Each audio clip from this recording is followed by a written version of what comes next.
last Monday, we celebrated our Workers' Appreciation Day. Hindi na ako magpapaligoy-ligoy pa. So, karamihan sa atin nakatanggap ng mga souvenirs. I think yung 5 years and above nakatanggap ng yung maliit na pendant, regalo, na yung watch pala. 10 years and above, yes, nakatanggap ng watch. Nung una akong natanggap yon, hindi ko mabuksan. Binuksan ko parang clam. Yung pala may sikreto, pipindutin mo lang. Yeah. So, nawawmali ako. So, above 15 years, pagka matagal ka na sa church, wall clock na. Di ba ang laki ng binigay last Monday? Plaki ba yon? Okay. Akala ng misis ko, wall clock eh. Ang laki eh. So, sa mga hindi nakatanggap, magpa 5 years na kayo, 10 years, Apple Watch na. Apple Watch na yung bibigay. Joke lang yun. Okay. So, sa mga hindi nakatanggap or sa mga naka-attend, siguro naiisip nyo na buti pa tong mga kapatid na to, they are servant of the Lord. They are workers of the church, di ba? So, doon na-recognize yung mga workers. But then, are we aware na when we put our faith in Jesus, we are a servant of God, actually. So do we understand? Do we really understand that from the moment we put our faith in Jesus, that we are to serve Him? Hindi lang sa church, limited ang paglilingkod sa Diyos. Do you agree? Marahil, nilagay tayo sa isang lugar ng Panginoon for His purposes upang maglingkod para sa Kanya. So my point is that whenever or the moment that we put our faith in Jesus, we became His servant. So baka kasi hindi tayo aware or aware tayo, nakakalimot lang tayo na pagka nagtiwala ka sa Panginoong Jesus, you have automatically changed your allegiance. Naging iba na yung master mo. From the kingdom of darkness, nilagay tayo sa kingdom ng Panginoong Jesus. And that way, nung nagtiwala tayo sa Panginoong Jesus, siya na yung naging master natin. Hindi na yung master na si Satan. Di ba? Dalawa lang naman. Dalawa lang naman ang kingdom in this world. The kingdom of darkness and the kingdom of Son, Jesus Christ. The kingdom of light. Walang middle ground. Walang gitna. Pwede bang sa gitna ako? Hindi mo pwedeng sabihin yon. It's either you are for God or you are against God. So, kaya ako natanong ito kasi baka baka nakakalimot lang tayo na hindi lang sa church ang paglilingkod, maging sa ating mga trabaho, sa ating work, sa communities kung saan tayo. Kanina nga, yung nag-speak dito I'm serving God through my knowledge of my low carbing, di ba? So, na-emphasize ko, na-share ko yung paano pangalagaan ng katawan natin. So, I'm serving the Lord in this kind of passion, sabi niya. So, maaari. So, we serve the Lord in wherever place that He put us. Okay? Kaya, I just want to emphasize that kasi baka nakakalimot tayo. So, in our small grouping, lately lang, mayroon kaming small group, mga Estorians. Yay! Hindi ko na kuhan kanina eh. Napansin ko na parang lahat kami, aburido sa mga, aburido, problematic sa mga employer, ganyan-ganyan, daming reklamo. You know, kaya nakikita ko parang mukhang may problema sa ating buhay, pagiging Kristiyano, sabi ko. So, that's why, siguro magandang i-share itong topic na ito. So, our topic is about servanthood pa rin. Servanthood. Okay? So, habang kami ay nagsishare ng aming small grouping, di ba? Nababanggit namin yung mga reklamo namin sa aming mga amo. Kagaya ko, nagrereklamo din minsan. Kala nyo na nagsasalita ako dito, medyo na fuse din minsan sa amo. Kaya voice out ko sa aming small group. Ang kagandahan sa small group, voice out mo yung yung sa loobin mo. Just to be honest. Kasi minsan utos ng utos ang amo, hindi naman nagbibigay ng pera. Do you agree?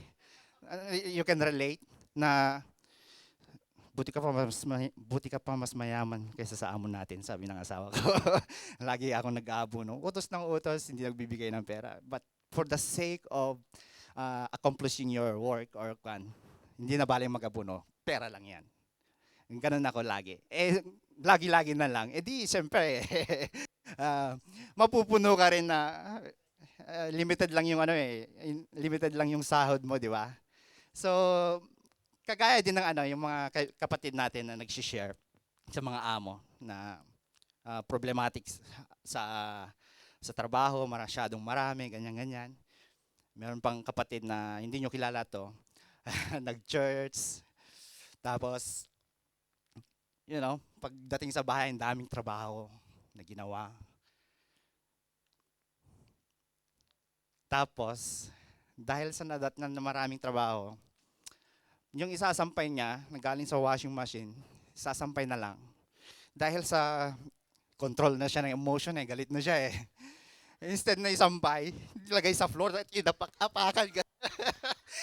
Nung nag-share, natatawa kami, but then,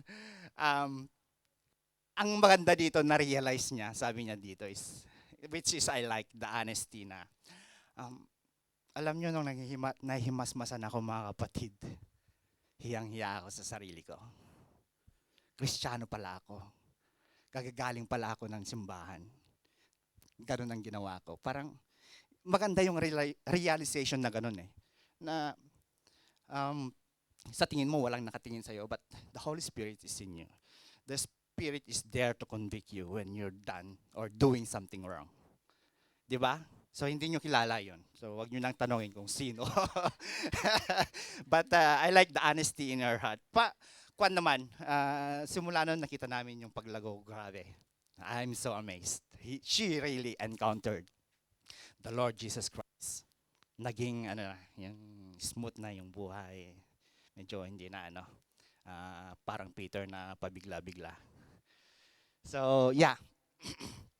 So we are by nature, kasi nga, naalala ko lang din, kwentuhan na lang tayo. Wag na tayong pumunta sa verse. Nangyayari kasi sa ating mga workplaces pati sa pagiging asawa, di ba? Just last week, naalala ko lang yung asawa ko, pinagluto ko ng hapunan. Maayos naman yung pagkasabi ko. Pero nung bumalik ako sa kanya, pakanta-kanta. Akala ko nag-worship. Sabi niya, even if you don't see it, I'm working. Even if my day off, I'm working. I never stop. I never stop working. I never stop. I never stop working. Totoo nga naman, syempre hindi ko ma-blame kasi nga, pati pagtulog ko, hindi ko napapansin, nagtatrabaho siya Pag umiyak yung bata, nagbibingi-bingihan ako. Kasi wala naman akong day. Hindi ako pwedeng So I have the reason not to get up late at night, di ba? So naiintindihan ko yung reklamo niya. So pagpagod tayo, yung alam mo, nagpabago yung pagiging Kristiyano natin. Nakakalimutan natin na we are servant of the Lord in whichever place that He put us. Sa bahay, sa trabaho, hindi lang sa church. Agree? Nagpatawa lang ako. At least, nakukuha nyo na. So, yun. Let me give a title of our sharing for today, our conversation. Save to serve. Bakit ko nasabing save to serve? Kasi alam ko na may purpose ang Diyos sa ating buhay. Niligtas niya tayo para maglingkod sa Kanya. Amen? That is our identity in Christ. Now, we are Christian, we have been chosen, we have been elected. Maraming maraming names sa pagiging Christian natin. Chosen, predestined, lahat yun, beloved. That's our identity in Christ. We are saved to serve Christ or God. So sabi nga sa Ephesians that we are God's handiwork, masterpiece, created in Christ Jesus to do good work. So iniligtas na tayo para sa kanyang purpose or para sa kapurihan ng Diyos. Ang kaligtasan ay libre. It's a gift, sabi niya. We have been saved by grace through faith in Jesus Christ. It is not our works. It is a gift from God so that no one will boast. Amen? So we are saved to serve purpose ang ating buhay. So nabanggit ko tong title na to. Naalala ko yung, if you know the current events, yung war in Israel and Palestine, Gaza. Sinong nagbabasa ng news? Kasalukuyan nasa war ang Israel. And what gusto kong umiyak nung, or tumatayo yung balahibo ko nung nakita ko yung mga reservists. Di ba, ginera sila? Tinawag sila ng government, yung mga reservists, mga Israeli reservists, military reservists, from all over the world, mga Jewish, male man or female, mga reservists to fight in the war, in the front line. And one thing that I appreciate with them is that they were glad to go and join and fight the war. Even though they know na it risked their life. Maaring hindi na sila makabalik sa kanilang mga pamilya, na buhay. So, that was amazing to me na pagka kinol ka, you are there to serve your country. Don't we know that we are also in a war? Mga kapatid, we are in a war, we are in a battle. Spiritual war. Anong sabi ng Ephesians? That our battle or our struggle is not against flesh and blood, but against principalities, authorities, powers of the unseen world, the spiritual evil. Yun yung kalaban natin. Minsan yung sarili natin, kalaban natin eh. Di ba? May gusto tayo, pero buti na lang may Holy Spirit na nagpapaalala sa atin. Oh, mali yan. So we are in a battle. We are in a spiritual battle. So nabanggit ko lang yun kasi we are called to serve. We are saved to serve. That's our identity. Pag tinawag tayo para maglingkod, go on, we deny ourselves and serve the Lord. Diba? Kadalasan binabanggit ng Panginoong Jesus, whoever follows me must deny themselves, take up their cross daily, and follow me. Whoever does not carry their own cross is not worthy of me. Diba? Ang tigas, ang very strikeful sa ating mga puso na if you have made your allegiance with Jesus Christ, you are to serve Him. No ifs, no buts. You go and serve Him. Kaya I believe, saan man tayo iniligay ng Panginoon, God has a purpose in you. And we are His servants. Not only in the church, maging sa bahay, maging sa trabaho. Amen? Tapos na tayo. Okay. So, minsan nagkakamali tayo talaga. Kaya napapaisip tayo, paano ba mabuhay bilang isang Kristiyano? Kagaya ng kapatid, nakalimutan ko, Kristiyano pala ako. So, paano nga ba tayo mabuhay bilang isang Kristiyano? So, let's ask the Lord. If there's one thing that I want you to learn, I want us all to learn today is this one. Serving with humility is the way to live our Christianity. Can we read all together para ma-memorize natin? Serving with humility is the way to live our Christianity. Amen? So, serving with humility is the way to live our Christianity. Kaya ako nabanggit ito kasi ito yung palaging tinuturo ng Panginoong Jesus sa atin. And He did an example para tularan natin ang kanyang ginawa. So, what I'm gonna share to you today is from the book of John, chapter 13. Kung maalala nyo, yung picture kanina, yung washing of the feet, yun po yun. So, backward muna ako. Okay, serving with humility is the way to live our Christianity. So, nabanggit ko itong verse na to, yung chapter na to. Kasi parang it's a good reminder to all of us kung paano namuhay ang Panginoong Yesus. Kasi sabi niya, I did this in order for you to follow. Sa babasahin natin mamaya. So it was just before the Passover festival. Jesus knew the hour had come for him to leave this world and go to the Father. Having loved his own who were in the world, he loved them to the end. So let's go verse by verse, okay? So we gotta read from verse 1 to 20. So let's go verse by verse. Ito kasi ang nangyari na every year the Jewish people celebrates Passover. Do you know what's the meaning of Passover pala? So, yung hindi.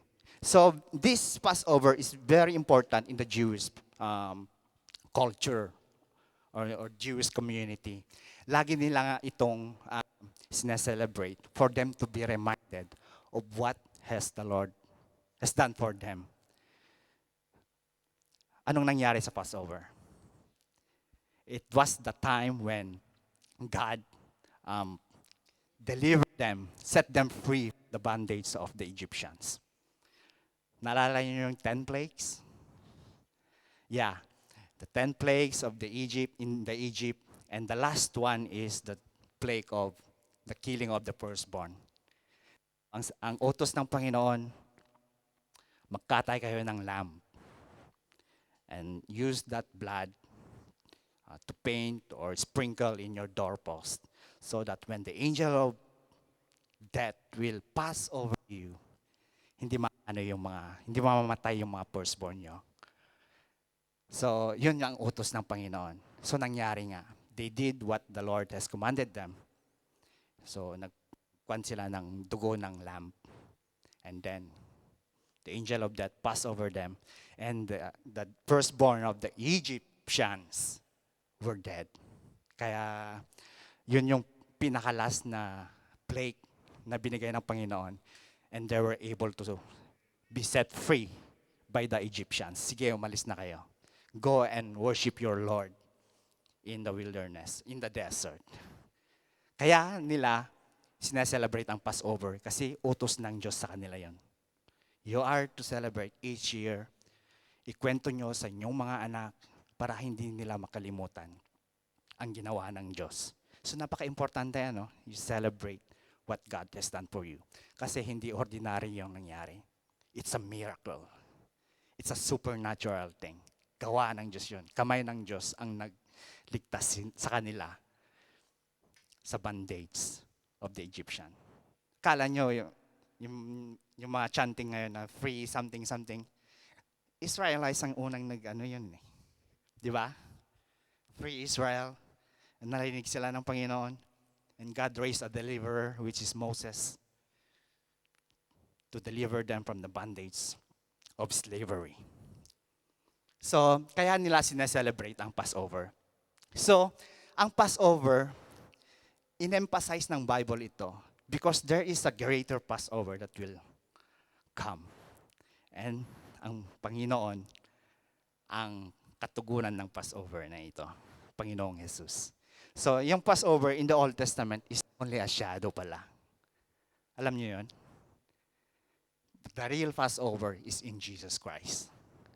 Kasi siya mismo ang gaganap as the Lamb of God which is being killed, that his blood will wash away the sin of many.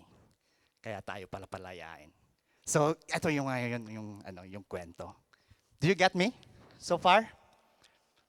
So, nagse-celebrate sila ng Passover. Ito yung John chapter 13, ito na yung last days ni Jesus sa earth. This is Thursday, Friday. Huhuli na siya, ipapako na siya, mabebetray siya. And Sunday, he will rise again from the dead. So ito yung ito yung eksena. Nasa nasa upper room. Kasi nga, they're going to celebrate Passover in Jerusalem. At naka-reserve sila sa isang upper room. If you read Matthew, Mark, Luke, and John, they all write about the Last Supper. Kabisado natin yung Last Supper, yung mga quad natin sa mga dingding natin. Mga paintings. So yun yung nangyari. Nasa isang upper room sila celebrating the Passover. And we gonna learn what Jesus has done in this event. Si John, isinulat niya itong washing of the feet. Samantalang yung tatlong gospel, Matthew, Mark, Luke, hindi nila isinulat. For John, this is very significant kasi nga may meaning sa ginawa ng Panginoon, washing of the feet. So sabi niya dito, Jesus knew that the hour has come for him to leave this world and go to the Father. So ang Panginoong Jesus galing sa Diyos, nagkatawang tao, pumunta dito sa lupa at alam niyang babalik na siya sa Diyos Ama. Sabi, having loved his own who were in the world, he loved them to the end. Sinong pinapatungkulan ni John dito? Pinapatungkulan niya ang kanyang mga disciples or mga mananampalataya or the future na mananampalataya sa Panginoon. Kasi alam ni John isinulat ni John ang book na ito 60 years after Jesus has been ascended to heaven. So alam niya kung anong meaning ng mga nangyari. So nasabi ni John that he loved them. Having loved his own who were in the world, he loved them to the end. Ibig sabihin nito, maging sa kahuli-huli ang araw ng Panginoong Jesus sa lupa, minahal niya ang kanyang mga disipulo. Sa pamamagitan ng he offered his life on the cross. Kaya nabanggit ni John ito. This is the sin. The evening meal was in progress, so habang nagkakainan, and the devil had already prompted Judas, the son of Simon Iscariot, to betray Jesus. Jesus knew that the Father had put all his things under his power, and he had come from God, and he was returning to God. Anong ibig sabihin nito? Alam na ng Panginoon, sabi ni John, kinukwento niya sa mga listeners ngayon, or sa mga sinusulatan niya. Alam na ng Panginoong Jesus, that God has put everything under His power. Kaya nasabi niya ito, kasi the next thing that Jesus would do is very unthinkable. Hindi nila inakala na gagawin ng Panginoong Jesus yun. Naalala niyo yung sharing ni Pastor Boots last time in the hotel? That all things have been given to me, all power, all authorities have been given to me. Anong ibig sabihin nito?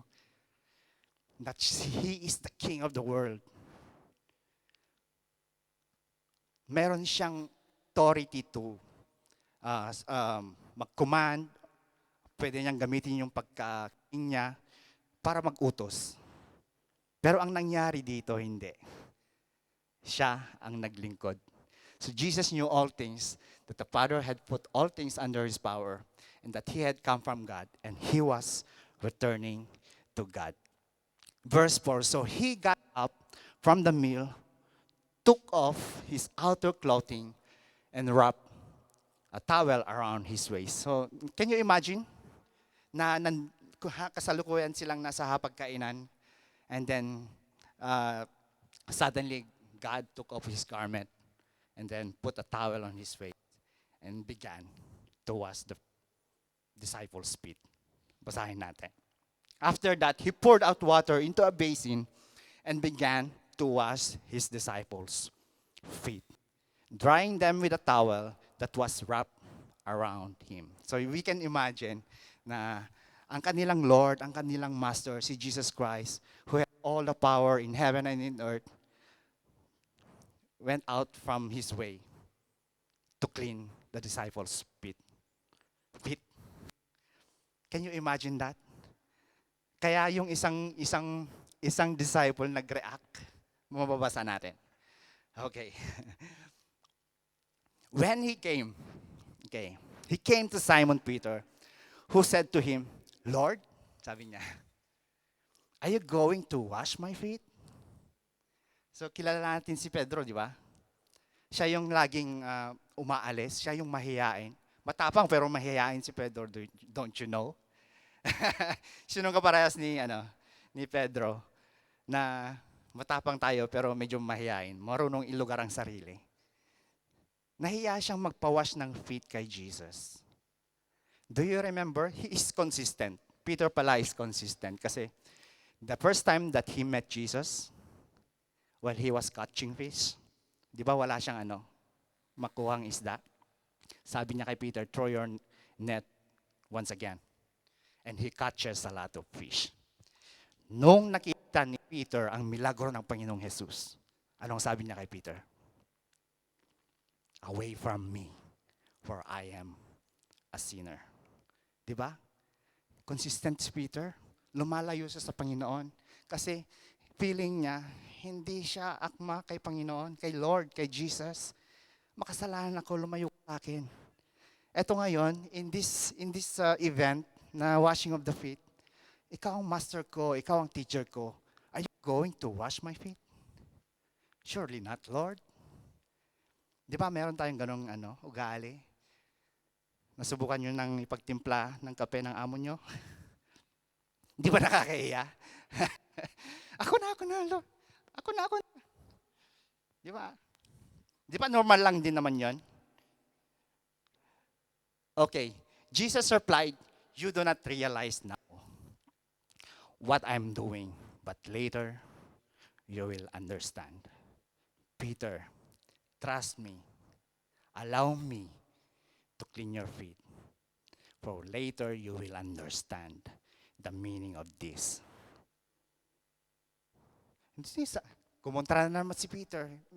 Nag-ano na naman. Sabi niya, no, sabi Peter, you should never wash my feet. So Jesus answered him, unless I wash you, you have no part with me, Peter.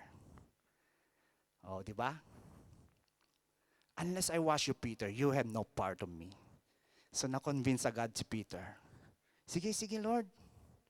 Then Lord, Simon Peter replied, not just my feet, but my hands and my head as well.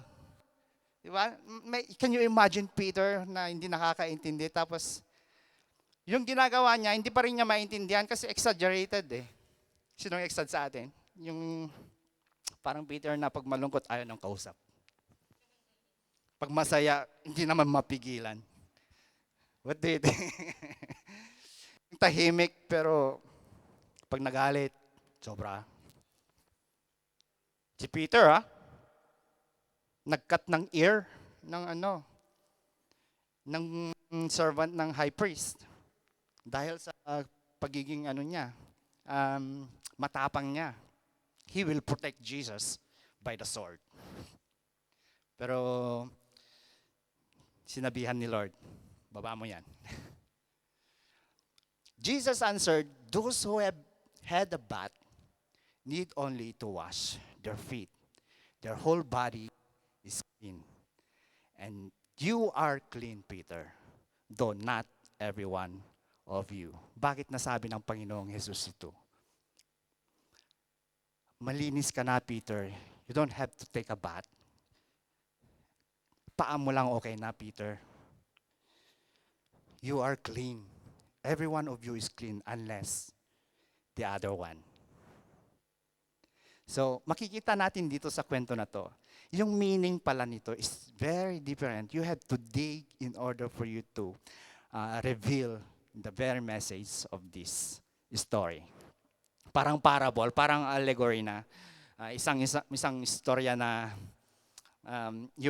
may mapupulot kang lesson, spiritual lesson or moral lesson sa nangyari na ito. So, sabi niya dito, for he knew who he was going to betray.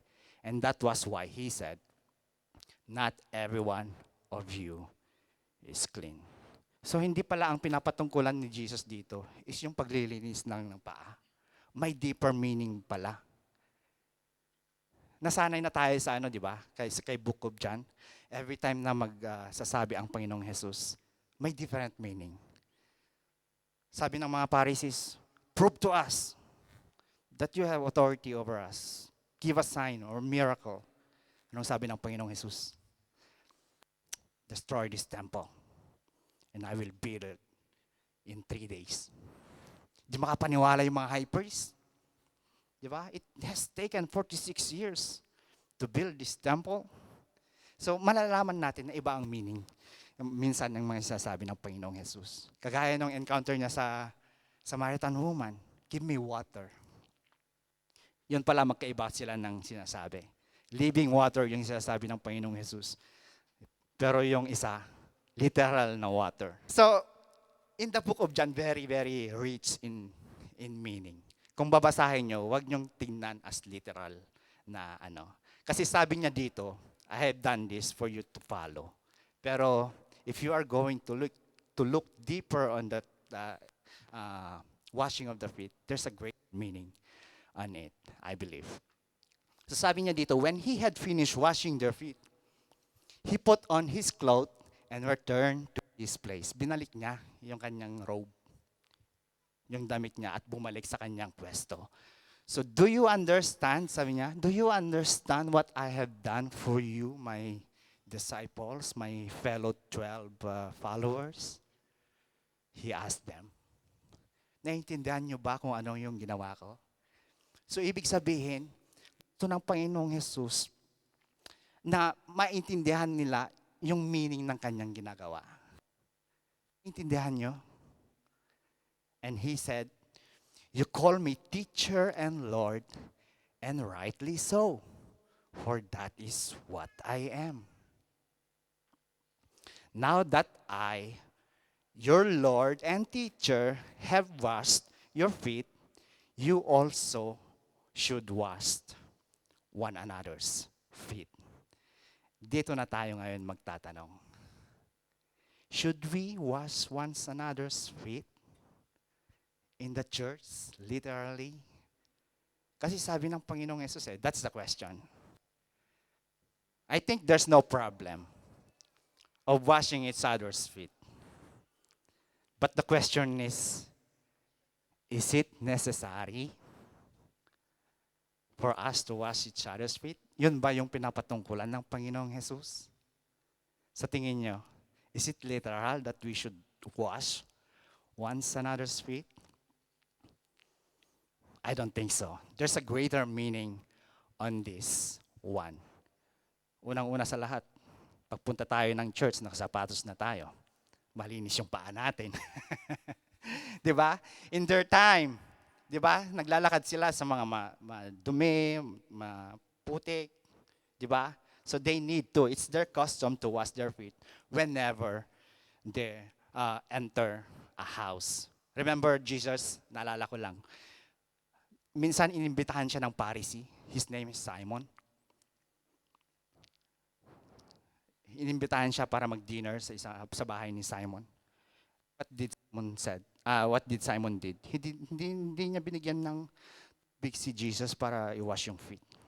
Hindi niya ina-anoint ng oil. Pero nung nalaman ng sinful woman, she came and washed Jesus' feet through her tears. Diba? At binasag niya yung perfume to anoint Jesus. That's the custom during that time. That whenever you enter a house, you should wash your feet. Kagaya kasi, ang nangyari dito, ang mga disciples ni Jesus, laging nag-aaway. They quarrel among themselves, who is the greatest? Sinong pinakagwapo sa atin? Ako. Ganon sila. Sinong kanang kamay ni Jesus? Ako. Di ba? Yung mother ni Jesus, ni John, James and John, pumunta kay Jesus. Lord, whenever you come into your kingdom, let my son sit on your right hand and in your left hand. So ang motive ng disciples, because they know that Jesus is the Messiah. Akala nila, Messiah, the army, but spiritual pala. So they want position.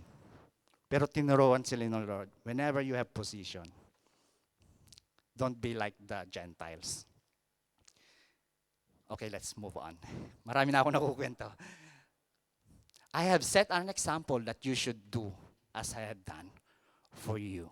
Very truly, I tell you, no servant is greater than his master, nor is a messenger greater than the one who sent him. So ano ang ibig sabihin nito, mga kapatid? Jesus had done this to the disciples so that they may learn what Jesus did. Ako, sabi niya, I, your Lord and your teacher, that's what you said to me, and you are right. But since I am your Lord and your teacher, and I'm gonna wash your feet, do that the same thing too. Tularan niyo ako. Hindi ko mo, kayo ay may position. You take advantage of it. Ang pinaka-greatest in the kingdom of God, kasi yun yung tanong ng mga disciples who is the greatest in the kingdom? Anong sagot ng Panginoon? You know, sabi na naman niya, you know the rulers of the Gentiles lord it over them. They exercise authority over the people upang para paglingkuran sila. Yung mga leaders ng mga Gentiles, naghahari-harian, sila yung pinagsisilbihan. But in the kingdom of Jesus, iba yung katuruan. It's an upside-down kingdom. Whoever is great among you shall be your servant. Yun yung turo ng Panginoon. So refusing to do what Jesus did, we are implying that we are greater than Him. Kung ang Panginoong Jesus were willing to wash the disciples' feet, should we not do also? Are we greater than our Master, Jesus? Di ba? Are we all okay? Naiintindihan natin yung kagaya sa bahay minsan. Ako pawisin ako na tao. Whenever I turn on the aircon, sabi ng asawa ko, hindi nga nag-aircon yung amo natin. Ikaw pa? Sige, patayin mo. We are not greater than our masters. Kaya marunong tayong minsan kasi mas boss pa tayo kaysa sa mga boss natin, di ba? Wala tayong pakialam mo. Mainit. That's the very example of Jesus. If Jesus were able to love people, how can we not love our neighbors, di ba? Kung ang Diyos marunong magpatawad, di mo mapatawad yung nakautang sa'yo? Di mo mapatawad yung amo mo na daming pinapagawa?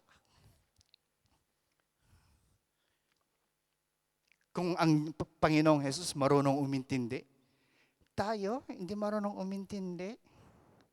Pabagal-bagal lang yung tao sa counter. Iinit ka na. Bagal.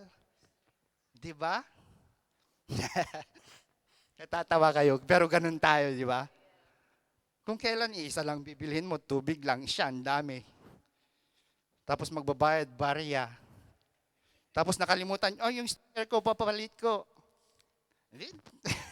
Nag-iinit ka na kasi you are very impatient people. We are very selfish person. Di ba?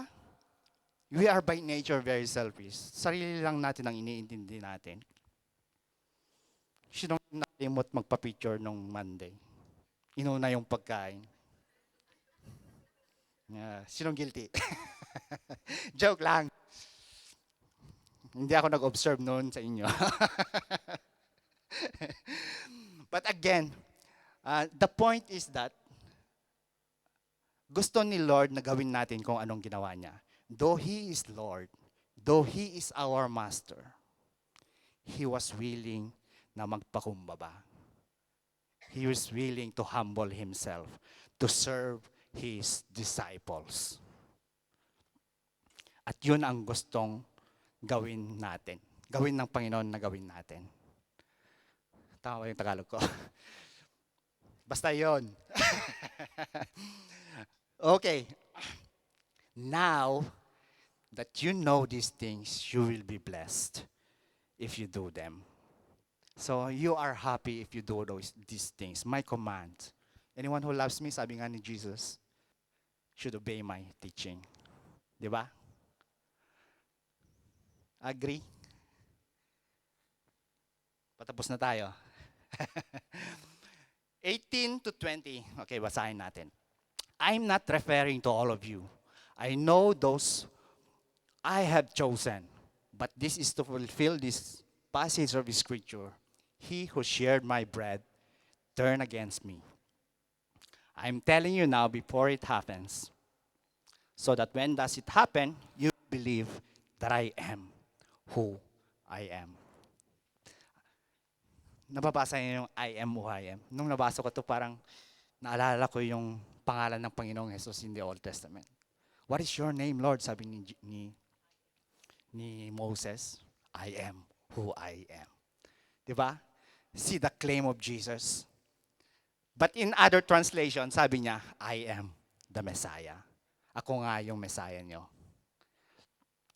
Very truly, I tell you, whoever accepts anyone I send, accepts me. And whoever accepts me, accept the one who sent me. So dito nagtatapos yung verse na ano. But what have we learned from it? Yung sa washing of the feet. What have we learned from it? Humility of Jesus. Kaya nga nakuha ni Paul yung parable na to or allegory to. Minention ni Paul sa kanyang libro sa Philippians 2. Sabi niya, let me read it for you. Nandito tayo para magbasa. Sabi niya dito, sabi ni Paul, this one, then make my joy complete by being like-minded, having the same love, being one in spirit, and of one mind. Do nothing out of selfish ambition or vain conceit. Rather, in humility, value others above yourselves, not looking to your own interests, but to the interests of others. So in your relationship, sabi niya, with one another, have the same mindset as Jesus Christ, who, being in the very nature God, did not consider equality with God something to be used in his own advantage. Rather, he made himself nothing by taking the very form of a servant, being made in human likeness, and being found in appearance as a man, and he humbled himself by becoming obedient to death, even death on the cross. So you see the analogy of Paul na ang ginawa ng Panginoong Hesus, galing siya sa Diyos Ama, galing sa langit, nagkatawa ang tao, he became a servant. He humbled himself, although he is God. Remember when he was in the cross, they were mocking him. If you are the Son of God, save yourself. You can save others, you cannot save yourself. Kaya naman niyang sabihin yun die. And then, mamamatay na yung mga tao, di ba? Kasi powerful yung word ni Jesus. Nung inarrest siya, if you are going to take notice of it, nung inarrest siya, hinahanap nila si Jesus. Who is Jesus? I am. Sabi niya. Natumba lahat ng arresting officers. You see the power of Jesus? Only to prove that He is God. Pero He did not take that advantage as being God. Kasi ang plano ng Panginoong Jesus, or ang plano ng Diyos Ama, to offer His life. as a ransom for many. Diba? So we are greater than our master. If Jesus was able to love us, how should not we love our neighbors, di ba? Mahirap intindihin ng amo natin o yung asawa natin. Think about Jesus. Sa tingin mo ba, kainti-intindi tayo? Kalabing-labing tayo? Pero ginawa niya yun eh. He offered His life. We are not greater than Jesus. Kaya sabi niya, gusto ko lang basahin ulit sa John. Dami kong verses, ano? Kung nakakaranas tayo ng paghihirap, kung nakakaranas tayo ng pang-aalipusta ng tao, kung nakakaranas tayo ng mistreatment sa mundo na to, sabi ng Panginoong Yesus, remember that the world hated me first. A servant, remember, the servant is not greater than the master. If they had done these things to me, they will do these things to you. If they obey my teaching, they will obey yours also. So, what is so surprising pag nakakaranas tayo ng persecution? Ginawa nila sa Panginoong Jesus yun eh. But He reminded them, don't let your hearts be troubled. I have overcome the world. So the lesson is, let's imitate Jesus. Kung anong pinapagawa niya sa atin, marahil katumbas ng buhay natin, it's very risky. We may be persecuted, insulted, being mocked, in the name of righteousness, in the name of Jesus. Kung ginagawa mo naman ng tama, what? Di ba? Kaya naman tayo nasisira bilang Kristiyano kasi minsan ayaw nating yung minamaliit. We fight for our right. Ang nasisira ang Panginoong Jesus that we represent. Sabi ng Panginoong Jesus, love one another as I have loved you. By this, the world will know that you are my disciples. If you love one another. Amen? Meron pa ba sa atin ang maiksi ang pasensya? Habaan natin. We are not greater than our Master Jesus. Ang haba ng pasensya niya sa atin.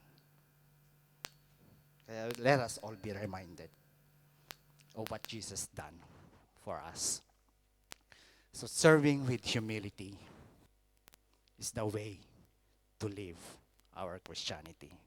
Baka nakakalimot tayo mga kapatid, Kristiyano tayo. And we are representing the Lord Jesus Christ. Dapat alam nila na ang Kristiyano ay maintindihin, mapagmahal, maunawain, not hot-tempered. Di ba? Let's serve with humility.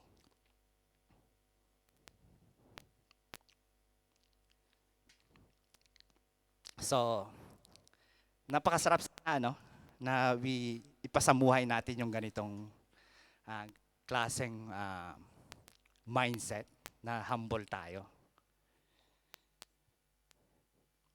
Pag nakita tayo ng amo natin na ang bait naman ng konyang ko. Hindi ako kaintindi pero naiintindihan niya pa rin ako. Kasi alam ko Kristiyano siya. Di ba? Napakaganda sana, Ang ganda ng dream ng Panginoong Jesus sa atin. That we be the light of the world. You be the light in the darkness. Pero palaban tayo minsan. Alam natin yung amo natin, pinapatulan natin. Kasi feeling natin, we are right. She's wrong. Be humble, mga kapatid. Be the light in the darkness. So, my suggestion is this. The challenge talaga. humbly serve others before we serve ourselves. Tingnan natin yung ikakabuti ng kapwa natin bago ang sarili natin. Marunong dapat tayong magparaya. Di ba sabi ni Jesus, deny yourself and carry your cross daily and follow me. Are you willing to deny yourself? Sa iyong karapatan, day off ko, ayoko magtrabaho. Di ba tayo? Bahala ka sa buhay mo. Pagdating na natin ng bahay, ang daming hugasin. Nagdadabog tayo. Yung mga palanggan at pinggan, ang ingay-ingay. Nararamdaman yung galaw natin. Di ba? So, let's be humble. Let's set an example. Be the light in the darkness. Sabihin natin sa amo natin, I am a Christian. I am proud. Mabait ako. That's my Lord Jesus. Kaya ako naligtas. Di ba? So sabi na sa Colossians 3:23. Ito sulat ni Paul. Whatever you do, work at it with all your heart, as working for the Lord, not for human masters, since you know that you will receive an inheritance from the Lord as a reward. It is the Lord Christ you are serving. So let us imagine, kahit hindi ka labing-labing ang amo natin, isipin natin, Lord ang paglilingkuran natin. But again, if effective sa'yo ito, effective sa church to. This message, really. Nawawala kasi tayo yung pagiging humble natin. Kasi feeling natin, ang galing-galing natin. Laging tama tayo. Di ba? Let's follow the example of Jesus. Though He is God, di ba? He emptied Himself and became a servant. Naalala niyo pa ba? When was the last time you emptied yourself for someone else's benefit? May nag-text ba sa'yo na wala akong pamasahe papuntang church? Pahingi ng Alipay muna. When was the last time you emptied yourself? You denied yourself? Pautang? Ayoko, wala akong pera. Yung sarili lang natin iniintindihan. Pupunta nga ng church bigyan mo na agad. Di ba? So that's my question. When was the last time you emptied yourself, you denied yourself for someone else's benefit? That's what Jesus had done for us. He emptied Himself. Though He is God, He became a servant para matupad or magawa yung will ng Father to save sinners. So, I hope na naintindihan natin. I hope na nakarelate tayo sa washing of the feet. Huwag tayo si Peter na, if the Lord wants to wash your feet, huwag tayong lalayo.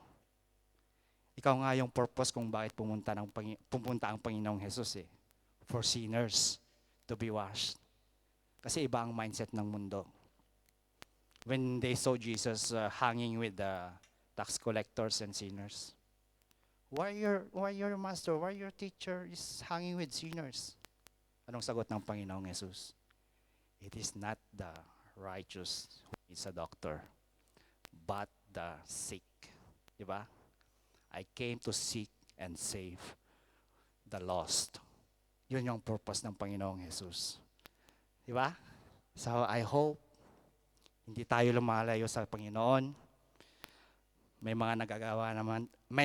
nagagawa man tayong mali or hindi kanais-nais sa Diyos, pilitin pa rin nating lumapit sa Diyos. Kasi yun nga yung purpose ng church, yun nga yung purpose ng salita ng Panginoon. Huwag tayong papalayo kundi papalapit. Huwag tayong kagaya ni Pedro na no, not me, Lord. So naiintindihan na natin ngayon yung istorya ng washing of the feet. That Jesus was able to become a servant for all of us. So let's serve the Lord too, mga kapatid. So doon po ako magtatapos. I hope you have learned something new today. I have posted this short message. The best Christian exercise is to serve the one who bought us with a price. Kanina lang umaga pinag-uusapan natin yung exercise yung sa sharing ni Sister Michelle. Na we should exercise. 'Di ba? Gumagawa tayo ng routine para yung mag-fit yung katawan natin. Yeah. So we are doing exercise para sa katawan natin. But in a spiritual walk with Jesus, the best exercise that we can do is to serve the one who bought us with a price. Kasi dugo niya yung redeem niya sa atin. Kaya gusto ko lang basahin, ang dami kong verse talaga. Natauhan si Peter nung isinulat niya ito. Na-realize niya kung anong pinapaunawa ng Panginoong Jesus sa kanya. Sabi niya sa 1 Peter 3, hindi pala, sa 1 Peter 1 verse 18 to 19, sabi niya, "For you know that it was not with perishable things, such as silver or gold, that you were redeemed from the empty way of life, handed down to you from your ancestors, but with the precious blood of Christ, a lamb without blemish or defect." See, may realization si Peter. Finally, I got what you meant, Lord. Tinubos mo ako sa iyong dugo. Nilinis mo ako sa iyong dugo. So, yun lang po. Doon ako magtatapos. So, I hope we serve as Jesus did. Thank you. Thank you po.